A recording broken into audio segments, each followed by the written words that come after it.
देखो, एक चीज सबसे पहले ये समझो कि लाइफ में जब हम पैदा होते हैं ना, हर इंसान जब पैदा होता है तो वो जीतने के लिए पैदा होता है। पहली चीज, चाहे छोटी प्रॉब्लम को सॉल्व करके आप आगे बढ़ते हो, चाहे बड़ी प्रॉब्लम को सॉल्व करके आगे बढ़ते हो, चाहे आप छोटे एम को पार करके आगे बढ़ते हो, चाहे आप बड़े एम को अचीव कर लेते हो, हर पॉइंट पे हर रोज आप कुछ ना कुछ हर्डल को पार करते हो। आपने स्कूल पास किया, कॉलेज पास किया, और भी लाइफ में छोटे छोटे प्रॉब्लम्स हैं, रिलेशनशिप इश्यूज, फैमिली इश्यूज, पैसे का issue, tension, everything, whatever it is, आप कोई ना कोई चीज को जीत के आगे जाते हो।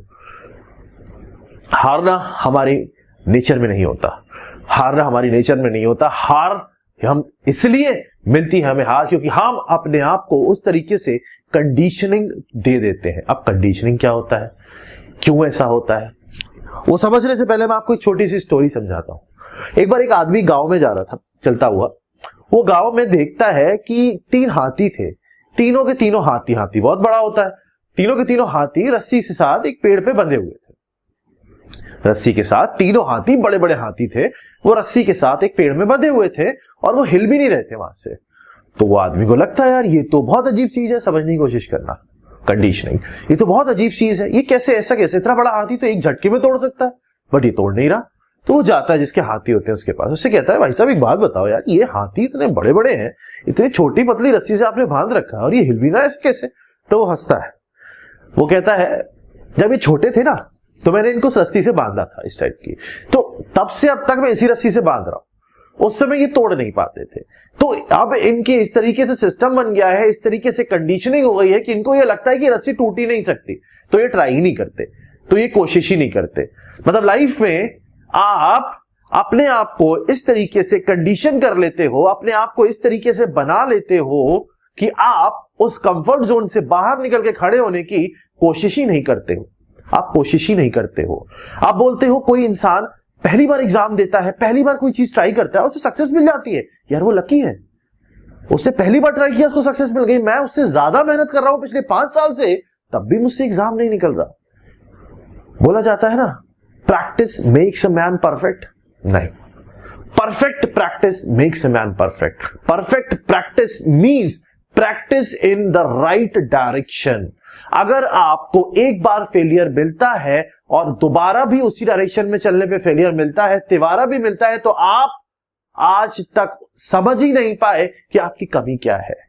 आप बार बार सेम गलत चीज रिपीट कर रहे हो, एफर्ट गलत चीज पे चलने के लिए लगा रहे हो और इसीलिए रिजल्ट भी गलत आ रहा है। जब बार बार गलत चीज ही करोगे तो रिजल्ट गलत ही आएगा। आप अपने आप को गलत चीज करने के लिए कंडीशन कर लेते हो।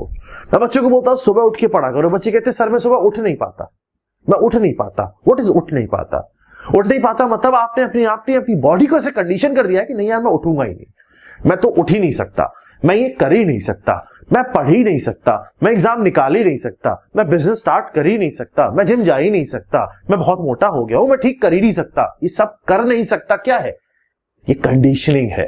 ये बॉडी एक मशीन है, इस मशीन को जैसा बनाओगे वैसी ही ये बॉडी चलेगी, आप इसको जैसा फंक्शनिंग दोगे ये वैसी ही फंक्शन करेगा। तो कंडीशनिंग मींस आप अपने आप को जैसा समझाते हो, जैसा बनाते हो, वैसे ही आप बन जाते हो। आपको कंडीशनिंग सही डायरेक्शन में सही तरीके से करनी है। अगर सही तरीके से कील भी ठोकोगे ना तो 2 बार में कील दीवार में घुस जाती है, वरना 10 बार भी मारते रहोगे ना तो भी नहीं घुसेगी, अगर आपका डायरेक्शन गलत होगा। गलत डायरेक्शन में की गई मेहनत भी रिजल्ट गलत ही देती है। तो मेहनत सही डायरेक्शन में करना है और सही तरीके से करना है। अपने आप को उस चीज के लिए काबिल बनाना है, उस चीज को पाने के लिए स्किल्स डेवलप करनी है। सीखो, स्किल्स डेवलप करो, जाके मिलो किसी इंसान से जो फेल हुआ है, जाके किसी इंसान से मिलो जो सक्सेसफुल हुआ है, दोनों से मिलो, दोनों की बात सुनो और फिर उस पर वर्कआउट करो कि क्या नहीं करना है और क्या करना है मेरे एम तक मुझे जाने के लिए। लेकिन अपने आप को सही तरीके से कंडीशन करो। Perfect practice makes a man perfect, not practice makes a man perfect. गलत डायरेक्शन में करते रहो प्रैक्टिस, कभी नहीं निकाल पाओगे कुछ भी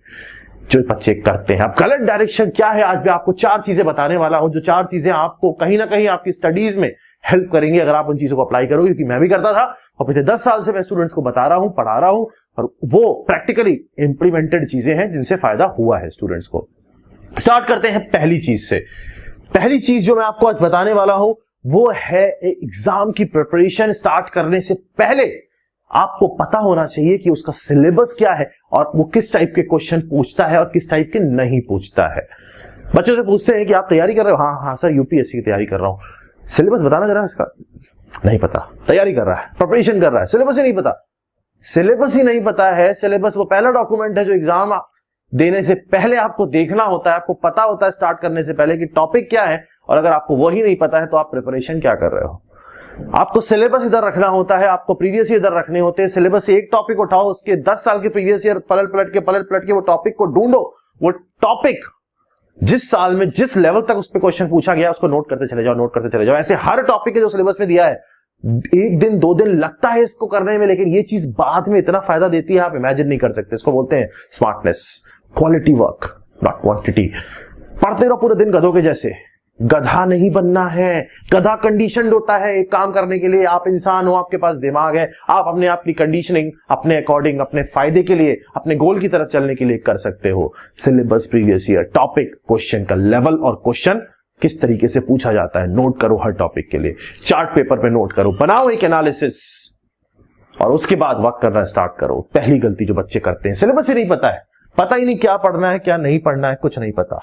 दूसरी चीज, बच्चे सिलेबस पता कर लिया, मान लो पढ़ाई स्टार्ट कर दी, मान लो क्लास चलने लग गए, कुछ भी कर लिया। एक टॉपिक उठाओगे 10 दिन पढ़ोगे, दूसरा टॉपिक उठाओगे 15 दिन पढ़ोगे, तीसरा टॉपिक उठाओगे 15 दिन पढ़ोगे, ऐसा लगेगा कि पहला टॉपिक भूल गए 1 महीने के बाद। आपको टॉपिक बाय टॉपिक नहीं पढ़ना है, आपको मिक्स करके चीजें पढ़नी है। मतलब आप जो टाइम टेबल बनाते हो उसमें एक दिन में 3 सब्जेक्ट पैरेलल में लेके चलो, भले ही आप 2-2 घंटे तीनों सब्जेक्ट को पढ़ो, 1-1 घंटे तीनों सब्जेक्ट को पढ़ो। ये मैंने पहले भी बोला है। मैं जब पढ़ता था, जब मेरा सिलेबस खत्म होने वाला होता था, तो कुछ ऐसा सिस्टम बनता था कि मैं 10 टॉपिक रोज पढ़ रहा होता था। 10 टॉपिक्स, 10 सब्जेक्ट्स। चाहे मैं 10 के 10 सब्जेक्ट को इंडिविजुअली सब्जेक्ट को 15 से 20 मिनट पढ़ूं, पर मैं पढ़ूंगा सारे सब्जेक्ट। उससे मैं सारे सब्जेक्ट के टच में रहता था, हर सब्जेक्ट से दूर नहीं होता था, वो सब्जेक्ट नया नहीं लगता था, और मेरे को हमेशा कंटिन्यूटी के साथ वो सब्जेक्ट याद रहता था। तो आपको सेकंड पॉइंट जो बच्चे गलती करते हैं वो ये कि सब्जेक्ट वाइज सब्जेक्ट नहीं पढ़ना है, टॉपिक को मिक्स करके सब्जेक्ट्स के पढ़ना है। ये सेकंड इंपॉर्टेंट चीज जो आपको अप्लाई करनी है, करके देखो यार, मैं बता रहा हूं फायदा होगा। तीसरा पॉइंट, मैंने आपको बोला बॉडी एक मशीन है, उस मशीन के अंदर जो इनपुट डालोगे वो प्रोसेस करके उसी हिसाब से आउटपुट देगी। गाड़ी में खराब पेट्रोल डालोगे तो गाड़ी खराब एवरेज देगी, खराब भी हो जाएगी कुछ टाइम के बाद। ये एक मशीन है, समझो इस चीज को। जो इंसान इस मशीन का मैकेनिज्म समझ जाता है बॉडी का, वो हमेशा आगे बढ़ जाता है। ये इसमें हर चीज टेक्निकली प्रूव्ड चीजें होती हैं। मैं आपको जो भी चीजें बोलता हूं ना, ये प्रूवन चीजें हैं, साइकोलॉजिकली थ्योरीज हैं इनके ऊपर जो प्रूव की जा चुकी हैं। बॉडी के अंदर जो डालोगे वो बॉडी वैसे ही आउटपुट बाहर देगी। कुछ ऐसी चीजें होती है जो दिमाग की फंक्शनिंग को, जो ब्रेन के मेमोरी फंक्शनिंग को, जहां पे आपका दिमाग स्टोर करता है चीजें, उठाता है चीजें, रिएक्शंस देता है, उनको धीमा कर देती है। न्यूरॉन्स की फंक्शनिंग को धीमा कर देती है। जैसे मैंने शुगर का आपको बताया था, शुगर तो है ही है, बहुत बच्चों ने छोड़ी और उनको फायदा हुआ। उन्होंने मुझे खुद मैसेज करके बताया, कॉल करके अलग से बताया ऑफिस के अंदर कि सर से बात करनी है, तो उन्होंने खुद बताया सर मुझे बहुत फायदा हुआ। तो वो फायदा होगा, ऑब्वियस सी बात है। इसके अलावा आज मैं आपको बताऊंगा क्या खाना चाहिए। एग्जाम से 2 महीने पहले आपको 2 काम करने हैं। चीनी तो आपने वैसे ही छोड़ रखी है, गुड़ खा सकते हो। बहुत बच्चों का क्वेश्चन था सर गुड़ ले सकते हैं, खा सकते हैं, बिल्कुल गुड़ खा सकते हो आप, जैगरी यू कैन हैव। बनाना नहीं खाना है, ग्रेप्स नहीं खाने, वो शुगर अच्छी नहीं होती। आप खा सकते हो, एप्पल ले सकते हो, आप ये शुगर ले सकते हो। पाइनएप्पल नहीं लेना, एप्पल लेना है, ठीक है, अलग अलग चीजें, पाइन लगा होता है उसके आगे। और क्या खा सकते हैं, बीन्स बहुत अच्छी होती है मेमोरी के लिए। अगर आप बीन्स खाते हो तो बहुत ही शानदार है। अगर आप एग्जाम से 2 महीने पहले बीन्स या ग्रीन वेजिटेबल खाना स्टार्ट कर देते हो, सैलेड लेना स्टार्ट कर देते हो, रात का खाना थोड़ा कम कर दो। रात को लोग 10-10 रोटी खा जाते हैं। अरे यार क्यों भाई, इंसान हो, रात को खा के कहां सोना ही तो है, कहीं जाना है दौड़ने, तो कम खाओ, हिसाब से खाओ। सुबह खा लो, दोपहर में खा लो, रात को नहीं खाना, ढंग से खाना है, कम खाना है, नहीं कम खाना है, लिमिट में खाना है, सुबह और दोपहर के हिसाब से कम खाना है। दूसरी चीज, बीन्स हो गया आपका एक इंपॉर्टेंट चीज। दूसरी चीज की अगर बात की जाए तो वेजिटेबल ऑयल, जो तेल होता है ना, जो ऑयली चीजें होती हैं, उनके अंदर एक प्रॉपर्टी होती है कि वो न्यूरॉन्स की स्पीड कम कर देती है। मतलब आपकी कैचिंग एबिलिटी जो होगी ना चीजों को समझने की, वो धीमा कर देंगी। तो आपको एक काम ये करना है कि वेजिटेबल ऑयल्स को भी छोड़ देना है, तेल नहीं ज्यादा कंज्यूम करना, बाहर का तो खाया ही मत करो। आप समझो बात को, ये बॉडी एक ऐसी, इसके अंदर जो डालोगे ना, ये वैसे ही बन जाएगी और वैसे ही आउटपुट देगी। आलसी बन जाओगे अगर ऐसी चीजें करोगे, दिमाग फंक्शनिंग करना कम कर देगा, आउटपुट देना वर्क कम कर देगा आपका। तो आपको तेल छोड़ना है, कम करना है। शुगर आप ऑलरेडी कम कर चुके होगे। खाना क्या है फिर, अखरोट। घर वाले बोलते हैं ना कि भाई अखरोट की शक्ल देखो दिमाग जैसी होती, तो आपकी भी वैसी हो जाएगी। आपकी नहीं, आपके दिमाग की शक्ल वैसी हो जाएगी, तेज हो जाएगा, बिल्कुल हो जाएगा। अखरोट बहुत अच्छा होता है दिमाग के लिए, आप खा सकते हो। वॉलनट बहुत अच्छा होता है अखरोट। बीन्स ले सकते हो, बहुत अच्छे होती है। चीज नहीं लेना, मिल्क प्रोडक्ट्स भी बहुत कम कर दो, क्योंकि मिल्क प्रोडक्ट के अंदर भी यही टेंडेंसी होती है कि वो न्यूरॉन्स की स्पीड को कम कर देते हैं। ना कि सर्च करने ना इंटरनेट पे आपको थ्योरी मिल जाएगी जो प्रूव्ड है, रिसर्च की जा चुकी है इन चीजों के ऊपर। तो मैं वही चीज बता रहा हूं कि एग्जाम से 2 महीने पहले अगर आप इन चीजों पे भी वर्क करना स्टार्ट करोगे तो ऑटोमेटिक आपकी इफिशियंसी बढ़ जाएगी, क्योंकि पूरे साल कितनी भी मेहनत कर लो, अगर लास्ट मंथ में या लास्ट टाइम पे जब एग्जाम में बैठे हो वो मेहनत सही तरीके से नहीं दे पाए आउटपुट में, तो बेकार है वो पूरी मेहनत। तो आपको अपना ध्यान रखना है, अपने आप को जब तक आप प्रिपरेशन कर रहे हो उसके टाइम पे और उसके बाद भी लाइफ लॉन्ग ध्यान रखना। ये चीजें ऐसी होती है कि एक बार सिस्टम का पार्ट बन जाती है, फिर हमेशा आपकी आदत पड़ जाती है, आप वैसे ही रहोगे फिर, और ठीक रहोगे, फिट रहोगे, तबीयत खराब नहीं होगी। लास्ट पॉइंट, बहुत इंपॉर्टेंट पॉइंट जो बताने वाला हूं आपको, वो पॉइंट ये है कि जब बच्चा एग्जाम में बैठता है, कहता है सर मुझे सब आता था, मैं टेस्ट सीरीज में भी टॉप मारता था, लेकिन एग्जाम के रिजल्ट में पता नहीं क्या हुआ, सब भूल गया, सब घबरा गया, हड़बड़ा गया, प्रेशर आ गया, मतलब गलत सलत कराया था वो भी गलत कर दिया। मैक्सिमम बच्चों के साथ ये चीज होती है। इसका रीजन है आप उस एग्जाम के लिए प्रिपेयर कर ही नहीं रहे होते हो, आप रैंडम प्रिपेयर कर रहे हो, तो उठा के याद कर रहे हो, पढ़ रहे हो। क्यों पढ़ रहे हो? उस दिन के लिए पढ़ रहे हो? नहीं, आप पढ़ रहे होते हो बस एग्जाम पे, उस दिन पे जो पेपर अटेम्प्ट करना है उसकी ट्रिक मैं आज आपको बताता हूं। उसकी ट्रिक ये है, अगर आप ऑब्जेक्टिव टाइप पेपर देते हो जिसके ऑब्जेक्टिव क्वेश्चंस आते हैं, तो वो पेपर आपको 3 राउंड में देना है। 3 राउंड में देना है, बहुत ध्यान से समझना। पहला राउंड ये होता है जिसके अंदर आपको पूरा का पूरा पेपर गो थ्रू करना होता है और जो क्वेश्चन आते हैं उनको करते चले जाना है। फर्स्ट राउंड पूरा पेपर गो थ्रू, जो क्वेश्चन आते हैं उनको करते चले जाना है। जो नहीं आते हैं या जिनमें थोड़ा दिमाग लगेगा उनको अभी नहीं करना, जो डायरेक्ट आते हैं उनको करना है। इस फर्स्ट राउंड के अंदर आपको मैक्सिमम से मैक्सिमम 45 मिनट टू 1 आवर लगेगा। उसके बाद जो सेकंड राउंड है, 3 घंटे का पेपर मान के चल रहा है, जो सेकंड राउंड में उसमें आपको सबसे ज्यादा टाइम लगेगा, उसमें आपको वो क्वेश्चंस करने हैं जो क्वेश्चन आपको आते हैं, थोड़ा सा दिमाग लगेगा उनके अंदर। तो सेकंड राउंड के अंदर जो आपको करना होगा वो कंजम्पशन टाइम पीरियड होगा अराउंड 1 से 1.25 से 1.5 घंटे तक जा सकता है।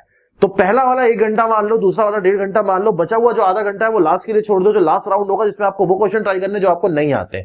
तो बाई चांस अगर एक आध बन भी गया तो बहुत अच्छी बात है, बोनस है। अगर नहीं बना तो कोई दुख नहीं होगा, क्योंकि अगर आता हुआ क्वेश्चन गया ना तो घर आके बहुत दुख होगा। तो आपको एग्जाम के टाइम पे बेटर ऑप्टिमम एफिशिएंसी के लिए ये 3 राउंड में पेपर करना है। पेपर पहले पूरा गो थ्रू कर रहा है, जो आता है निपटा देना, उसके बाद सेकंड राउंड मार रहा है, जो आता था लेकिन टाइम लगता है उसको कर रहा है, उसके थर्ड राउंड में जो नहीं आता था उसको ट्राई करना है। इस चीज को ध्यान रखना। प्रेशर एग्जाम से पहले बिल्कुल आता है, एग्जाम से पहले प्रेशर आता है, इस चीज को भी ध्यान रखना। उस प्रेशर को रिलीज करने के लिए आपको थोड़ा सा, अगर आप 2 महीने पहले एग्जाम से आंख बंद करके सिर्फ और सिर्फ 5 से 6 मिनट सिर्फ और सिर्फ मेडिटेशन करना स्टार्ट कर दोगे, सिर्फ 5 से 6 मिनट रोज करना स्टार्ट कर दोगे सुबह उठ के, तो आपको उसका रिजल्ट एग्जामिनेशन टाइम पे दिखेगा। मेडिटेशन करना बहुत आसान होता है, just you have to close your eyes and concentrated on a single point. एक पॉइंट कंसीडर कर लो और उसको देखते रहो 5 मिनट तक बिना कुछ सोचे समझे, कहीं और दिमाग नहीं लगाना। दिमाग में सिर्फ एक पॉइंट, एक डॉट कंसीडर करो और उस डॉट पे पूरा का पूरा अपना दिमाग, पूरी की पूरी बॉडी कंसंट्रेट कर दो जस्ट फॉर 5 to 6 मिनट्स। ये 2 महीने तक एग्जाम से पहले करोगे तो आपको काफी कुछ प्रेशर रिलीज करना का सिस्टम बन जाएगा, क्योंकि ये बॉडी है, मैंने आपको बताया, इस बॉडी को जैसे बनाओगे ये बॉडी वैसे ही आपको आउटपुट देगी। परेशान करोगे तो परेशान करेगी। स्ट्रेस है ना, बाहर से जो दोगे अंदर से वही आएगा, तो अंदर से तो स्ट्रेस दिक्कत ही करता है, ऑब्वियस सी बात है। ये बातें जो आज मैंने आपको बताई है, इस चीज में सबसे इंपॉर्टेंट पॉइंट आपको ये ध्यान रखना, आपको अपनी कंडीशनिंग प्रॉपर करनी है। आप हाथी हो, आपके अंदर ताकत है, आपके अंदर सब कुछ है, आप वो रस्सी तोड़ सकते हो, आप अपने एम की तरफ जा सकते हो। सिर्फ और सिर्फ आपको उस रस्सी तोड़ने के लिए अपने आप को याद दिलाना है कि मैं तोड़ सकता हूं, मेरे अंदर ताकत है, और आपके अंदर सब कुछ करने की ताकत है। मैं बता रहा हूं, अगर आज आप कुछ बन जाओगे तो आपकी आने वाली लाइफ ऐसी होगी जो आप इमेजिन भी नहीं कर सकते हो। तो वर्क करना पड़ता है, मेहनत करनी पड़ती है, वरना बंधे रहोगे ऐसे हाथी के जैसे वहां पे और पूरी जिंदगी निकल जाएगी, बर्बाद कर दोगे। अपनी कंडीशनिंग को ठीक करो, अपने आप को, अपनी सराउंडिंग्स की जो इंपैक्ट है ना, उनकी निगेटिविटी को दूर करो, पॉजिटिविटी को अपने पास लो और याद कराओ अपने आप को कि मैं एक इंसान हूं और हर इंसान इस दुनिया में हर्डल्स जीत के आगे बढ़ने के लिए आता है। हर एक इंसान इंडिविजुअल है, हर इंसान के पास दिमाग है, सिर्फ और सिर्फ वो दिमाग सही डायरेक्शन में मेहनत करने के साथ लगाना होता है, वो सक्सेसफुल हो जाता है आदमी। मेरी बात को समझ में आ रही होगी, अगर नहीं आ रही है तो फिर से इस चीज को सुन लेना, इस वीडियो को देख लेना। आप मेरी बात को अगर समझ जाओगे तो कहीं ना कहीं आपको इस चीज से बहुत हेल्प मिलने वाली है, इसकी गारंटी मेरी है। लेकिन लाइफ को सीरियसली लो, लाइफ इतनी आसान नहीं है जितनी आसान लगती है, लेकिन आसान बनाई जा सकती है अगर आप मेहनत करने को तैयार हो, आप अपने आप को याद दिलाने को तैयार हो कि ये गलती मैंने एक बार कर दी, फेलियर मिल गया, अब ये गलती नहीं करूंगा। बार बार वैसे ही फेलियर मिल रहा है ना, तो इसका मतलब बार बार सेम गलती कर रहे हो और आप उस चीज को, गलती को सुधारना ही नहीं चाहते, तो आप हो गधे, गधा। इधर ही चलेगा, गड्ढा होगा तब भी इधर ही जाएगा, रास्ता चेंज नहीं करेगा। लेकिन आपको नहीं करना है ऐसा। आप तो बदल सकते हो ना रास्ता, दिमाग है देख के, लेकिन उसके लिए देखने के लिए आंख खोलनी पड़ेगी, समझना पड़ेगा। वो समझने के लिए एफर्ट लगता है, एफर्ट मारना पड़ेगा, क्योंकि ये लाइफ है और ये सिर्फ एक सिंगल लाइफ है, फिर नहीं मिलेगी। Thank you. Have you ever tried thinking why you are not able to qualify different examination? That is engineering services, GATE और state services। कभी सोचा है क्यों selection नहीं होता है? Let me tell you. Let me give you the basic introduction कि होता क्यों नहीं है. Let me explain you the things. The reason is that because these examination need a perfect analysis. Analysis means you should know everything. So here in Catalyst Group, in my classes, where I'll give you the analysis of the exam, I'll give you the theory lectures, I'll give you the question lectures. What will do, will complete each and every question in the class, previous year से उठा के expected questions तक सब कुछ हम class में कर लेंगे। जितने भी हमारे पास ऑनलाइन कोर्सेज हैं, चाहे आईएएस के लिए हैं, चाहे गेट के लिए हैं, चाहे एसएससी के लिए और जो भी फैकल्टीज हैं, सारे फैकल्टीज गेट और आईएएस टॉपर्स हैं। अगर आप कैटलिस्ट ग्रुप ज्वाइन करते हो तो लेट मी टेल यू कि आपको क्या क्या फायदे मिलेंगे। Let's see that. पहली चीज आपको मिलेगी कि आपको एक्सपर्ट गाइडेंस मिलेगा, जितना भी फैकल्टीज का लाइव सेशंस मिलेंगे जहां पे आप फैकल्टी से अपने डाउट क्लियर कर सकते हो, फोन पे, व्हाट्सएप पे, आमने सामने बैठ के। सब फैकल्टीज के लिए आपके पास अपॉइंटमेंट होगा, आप उनसे डायरेक्ट डिस्कशन कर सकते हो। साथ में हम आपको नोट्स देंगे जो हमारे स्पेशल माइंड मैप्स की फॉर्म में नोट्स होते हैं, जिसमें आपको याद करना ईजी रहेगा। कुछ मोटिवेशनल सेशंस होंगे, प्रोग्रेस एनालिसिस होंगी, नोट्स होंगे, हम अपना स्टडी मटेरियल आपको प्रोवाइड करेंगे, बुक्स आपको प्रोवाइड की जाएंगी, आपको A to Z each and everything provide किया जाएगा। हर कोर्स में हमारे पास मिनिमम से मिनिमम 1000 लेकर 2000 लेक्चर्स हैं, depending upon the course which you are taking. अलग अलग हमारे पास कोर्सेज हैं, डिफरेंट कोर्सेज हैं जो आप कंबाइन करके भी ले सकते हो। तो everything we have for you. So I welcome you all to the Catalyst Group. Visit the link below. Call us for admissions. Our new version 1.1 is already launched and admissions are open under all our courses. Thank you.